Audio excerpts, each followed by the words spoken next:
Welcome to my channel. இன்னைக்கு இந்த வீடியோல தரமான 5 கிரைம் த்ரில்லர் படங்களை பத்தி தான் பார்க்க போறோம். 5 கிரைம் த்ரில்லர் படத்தோட பிளாட்டையும் நான் சொல்றேன். இந்த 5 படமும் தமிழ் டப்பிங்லயே அவைலபிளா இருக்கு.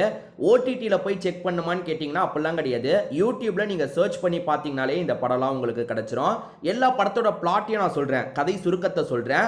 எந்த கதை உங்களுக்கு பிடிச்சிருக்கோ அந்த படத்தை வேணா நீங்க பார்க்கணும்னா பார்த்துக்கோங்க. மேற்கொண்டு பேசி டைம் வேஸ்ட் பண்ணாம லிஸ்ட்டுக்குள்ள வந்துடலாம். இந்த லிஸ்ட்ல நம்ம ஃபர்ஸ்டா பார்க்க போற படத்தோட பேரு யுரேகா அப்படின்றது. இது ஒரு தெலுங்கு கிரைம் த்ரில்லர் படம்னு சொல்லலாம். இந்த படம் இதே பேரு யுரேகா தமிழ் டப்னு போட்டீங்கன்னா ஈஸியா இந்த படம் உங்களுக்கு கிடைச்சிரும். சரி, முதல்ல இந்த படத்தோட பிளாட்டை பத்தி பார்ப்போம். இந்த படத்துல வந்து காலேஜை பேஸ் பண்ணி தான் ஃபுல்லா இருக்கும். காலேஜ்னா 2 டீம் இருப்பாங்க பாத்தீங்களா, அந்த மாதிரி இந்த படத்துல 2 டீம் இருக்காங்க. எப்ப பாரு 2 பேருமே மாத்தி மாத்தி சண்டை போட்டுக்கிட்டே இருப்பாங்க. காலேஜ் கல்ச்சுரல்ஸ் அந்த மாதிரி ஃபங்க்ஷன் வரும் பாத்தீங்களா, அந்த மாதிரி ஒரு ஃபங்க்ஷனுக்கான ஏற்பாடு நடந்துட்டு இருக்கு. இந்த 2 ஃப்ரெண்ட்ஸ்குள்ளேயும் ஏகப்பட்ட கிளாஷ்லாம் வந்துட்டு இருக்கு. அதுல ஒருத்தர் தான் நம்ம ஹீரோவா இருப்பாரு. நம்ம ஹீரோ இருக்காரு பாத்தீங்களா, அந்த ஃபங்க்ஷனை நடத்தலாம்னு நினைக்கும் போது தேவையில்லாம ஒரு கொலை விஷயத்துல மாட்டிக்கிறாரு. ஒரு கபோர்டை திறக்கலான்னு போவாரு, உள்ள பார்த்தா ஒரு டெட் பாடி. நம்ம ஹீரோக்கும் வேற ஒரு பையனுக்கும் எப்ப பாரு சண்டை வந்துகிட்டே இருக்கும்னு சொன்ன பாத்தீங்களா, அந்த பையன் தான் அந்த இடத்துல டெட் பாடியா இருக்கான். இப்ப பாக்குறவங்க என்ன நினைப்பாங்க, ஹீரோக்கும் இவனுக்கும் செட்டே ஆகாது, ஹீரோ தான் தீர்த்து கட்டிட்டாரு அப்படின்ற மாதிரி தானே யோசிப்பாங்க. அதனால ஹீரோவும் வெளியே சொல்றதுக்கு பயப்படுறாரு. இதை தாண்டி அவனுக்கு என்ன ஆச்சு ஏதாச்சுன்னு பார்க்கும்போது பிளட் எல்லாம் இவர் மேலேயும் ஒட்டி இருக்கும். ஐயோ, உண்மையான குற்றவாளியை கண்டுபிடிச்சாதான் நம்ம தப்பிக்க முடியும்ன்றதை ஹீரோ புரிஞ்சுக்கிறாரு. இந்த ஃபங்க்ஷனுக்காக பொலிட்டீஷியன், போலீஸ்னு எல்லாருமே வந்திருப்பாங்க. ஃபங்க்ஷனும் அந்த இடத்துல நடந்துட்டு இருக்கும். அதை தாண்டி இந்த கொலையை பண்ணிருக்க யாரு வாய்ப்பு இருக்குன்ற மாதிரி இவர் விசாரணை பண்றாரு. அதாவது அவனுக்கும் இவருக்கும் செட் ஆகாது. இதை தாண்டி அவனுக்கு எதிரிகள் இருக்க வாய்ப்பு இருக்குல்ல, அந்த இறந்து போன நபருக்கு எதிரிகள் யாரு, அந்த எதிரிகள்ல யார் இந்த கொலையை பண்ணா, நம்ம கண்டுபிடிச்சாதான் நம்ம மேல கேஸ், அதாவது நம்ம மேல பழி விழாது அப்படின்ற மாதிரி பயங்கரமா விசாரணை பண்ணுவாரு. சோ நீங்க எதிர்பார்க்காத நிறைய ட்விஸ்ட் அண்ட் டர்ன்ஸ் இந்த கதையில வச்சிருப்பாங்க. கதை முழுக்கவே ஒரு காலேஜ்ல நடக்கிற மாதிரி தான் இருக்கும். ஃபர்ஸ்ட் ஹாஃப்லாம் கொஞ்சம் ஸ்லோவா தான் போகும். எப்ப இவர் வந்து அந்த டெட் பாடியை பார்க்கறாரோ அப்பத்துல இருந்து கதை செம்மையா சூடு பிடிச்சிரும். நீங்க எதிர்பார்க்காத நிறைய ட்விஸ்ட் எல்லாம் வச்சிருப்பாங்க. முடிவுல நீங்க எதிர்பார்க்காத ஒருத்தர் தான் இந்த கொலையை பண்ணாங்கன்ற மாதிரி கொண்டு வந்திருப்பாங்க.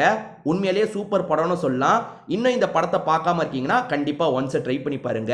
இந்த லிஸ்ட்ல நம்ம செகண்டா பார்க்க போற படத்தோட பேரு பத்ரே பாய் அப்படின்றது. இதுவும் ஒரு தெலுங்கு படம் தான். இந்த படம் ரீசெண்டா தான் வெளியாச்சு. இந்த படம் இப்ப தமிழ் டப்பிங்ல அவைலபிளா இருக்கு. பத்ரே பாய் தமிழ் டப்னு போட்டீங்கன்னா இந்த படம் உங்களுக்கு கிடைச்சிரும். சர்ச் பண்ணீங்கன்னா ஓரளவுக்கு சர்ச் பண்ணுங்க, நார்மலா போட்டு கிடைக்கலனா ஓரளவுக்கு சர்ச் பண்ணீங்கன்னா இந்த படம் உங்களுக்கு கிடைச்சிரும். இந்த படம் தெலுங்குல வெளியாகும் போது நான் தெலுங்குலயே பார்த்துட்டேன், இப்பதான் தமிழ் டப்பிங் வந்திருக்கு. சரி, முதல்ல இந்த படத்தோட கதையை பத்தி பார்ப்போம். அது என்னன்னு பாத்தீங்கன்னா, சில பசங்க படிப்புக்காக வெளிநாட்டுக்கு வந்திருக்காங்க. ஒரு 4-5 பசங்க வெளிநாட்டுல போய் படிக்கலாம்னு அந்த இடத்துல வந்து படிக்கிறாங்க. அதுல ஒரு பையனோட பர்த்டேவா இருக்கும். பர்த்டேனா எல்லாருமே ஜாலியா விளையாடுவாங்க பாத்தீங்களா, அந்த மாதிரி தான் இந்த பசங்களும் விளையாடுறாங்க. பர்த்டே அப்ப பசங்களை புடிச்சு பின்னாடியே அடி அடின்னு அடிப்பாங்க, ஜாலியா அடிச்சு விளையாடுவாங்கல்ல, அந்த மாதிரி இந்த பசங்களும் அந்த பர்த்டே பாயை அடிச்சு விளையாடுறாங்க. அப்படி அடிச்சு விளையாண்டதுல அந்த பையன் இறந்தே போயிடுறான். இந்த பசங்களுக்கா ரொம்ப பயம் வந்துருது. ஐயோ, தெரியாதனமா இந்த பையனை நம்ம சாவடிச்சிட்டுமே அப்படின்ற மாதிரி ரொம்ப பயப்படுறாங்க.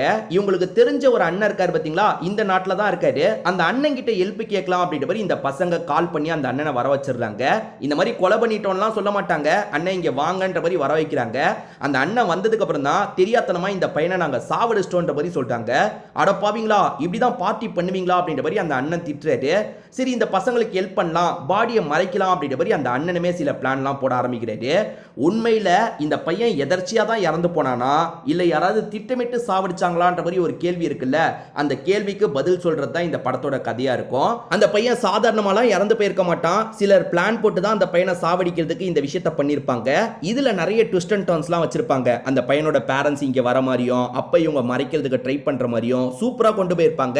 இது வரைக்கும் பார்க்காம இருக்கீங்கன்னா இந்த படத்தை நீங்க ட்ரை பண்ணி பாத்துருங்க. இந்த லிஸ்ட்ல நம்ம மூணாவதா பார்க்க போற படத்தோட பேரு தெளிவு அப்படின்றது. இந்த படம் 2019 தான் வெளியாச்சு. இது ஒரு டிராமா த்ரில்லர் படம்னு சொல்லலாம். இந்த மலையாள படம் தமிழ் டப்பிங்லயும் அவைலபிளா இருக்கு. இந்த படத்தை பொறுத்த வரைக்கும் ஆஷா சரத் முக்கியமான ரோல் பண்ணிருப்பாங்க.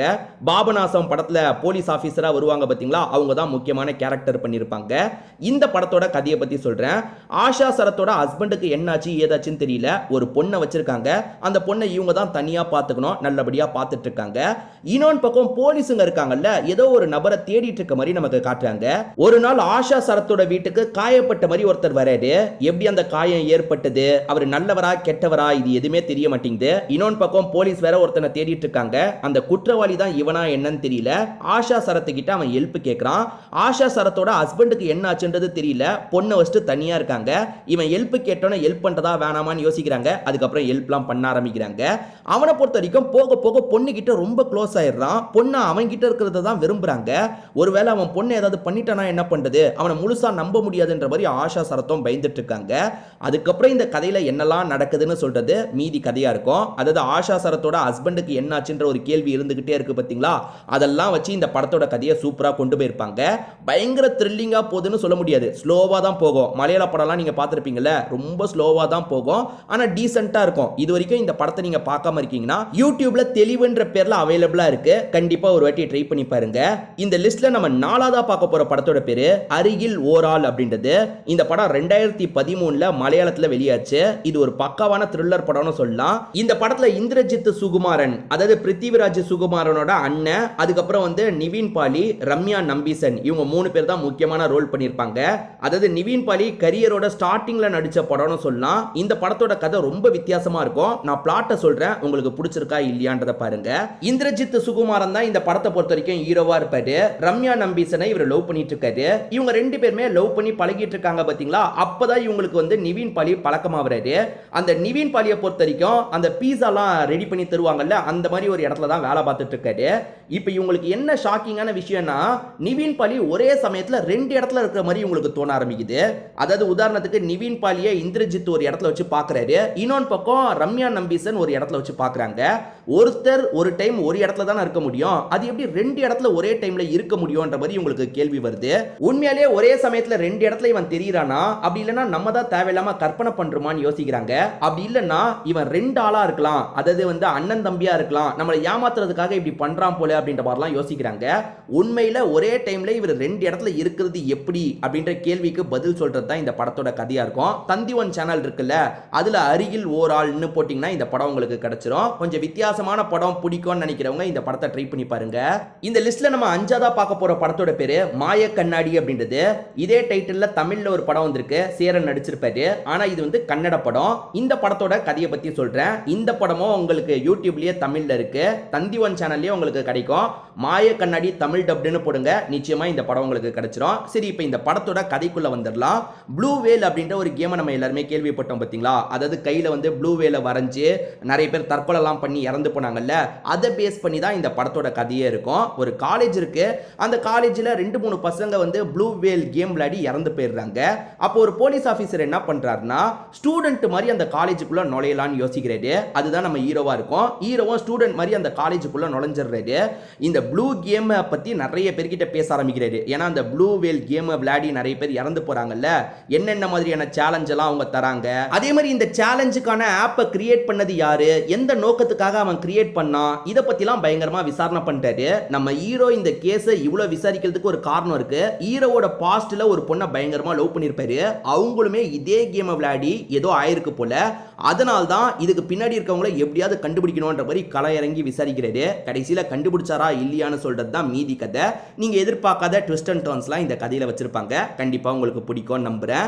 இந்த லிஸ்ட்ல நான் 5 படங்கள் சொன்னேன் பாத்தீங்களா, இந்த 5 படங்களுமே டீசென்ட்டா இருக்கும். இந்த 5 படங்கள்ல எந்தெந்த படங்களை நீங்க ஏற்கனவே பார்த்திருக்கீங்க, எது உங்களுக்கு பிடிச்சது, எது உங்களுக்கு பிடிக்கலன்றதை கமெண்ட் செக்ஷன்ல சொல்லுங்க.